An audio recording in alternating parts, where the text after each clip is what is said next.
நாள் முழுக்க கஷ்டப்பட்டு உழைச்சி திரும்பவும் கொஞ்சம் கொஞ்சமா செலவு மட்டும்தான் பண்றோம்னா அதுதான் நம்ம சிக்கனமா?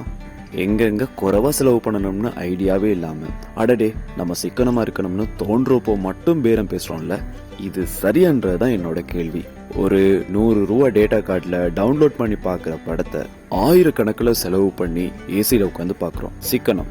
அரிசி வாங்கி சமைச்சு சாப்பிட்டா 200 ரூபாயில முடிகிற செலவு, கொத்து ரைஸ்னு அதுக்கு ஒரு பெரிய கணக்கு.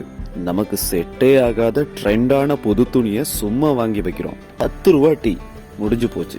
ஆனா அதே காஃபி ஷாப்ல குடிச்சிட்டு மிச்சம் வச்ச கணக்கா தருவாங்க 500 ரூபாய். இதுல எல்லாம் எங்கெங்க சிக்கனம் இருக்கு? நாம மிச்சம் பிடிக்கிறதெல்லாம் பெரிய பெரிய செலவுகள் கிடையாது. தியேட்டர்ல போயிட்டு அட இவ்ளோ ரேட்டா, படம் பார்க்க 10 ரூபா தான் தருவேன்னு சொல்லி நின்னா என்ன ஆகும்? பக்கத்து தெருவில் பூ விற்கிற பாட்டி, வீட்டுக்கே வந்து காய்கறி கொடுக்கற தாத்தா, ஒரு 5 பைசா எக்ஸ்ட்ரா போட்டு கொடுங்கன்னு கேட்கிற செருப்பு தைக்கிறவர்னு பேரம் பேசுற நமக்கு ஏன் அவங்க கிட்ட மட்டும் பேச முடியல? நம்ம புரிஞ்சு வச்சிருக்க சிக்கனம் அதுதான்.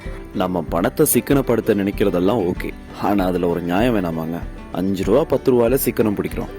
ஆனா இதுவே 1000 2000 சொல்லி வரும்போது பேசாம கேள்வி கேட்காம விட்டுடுறோம். இனியாவது கரெக்டான இடத்துல பேரம் பேசுங்க.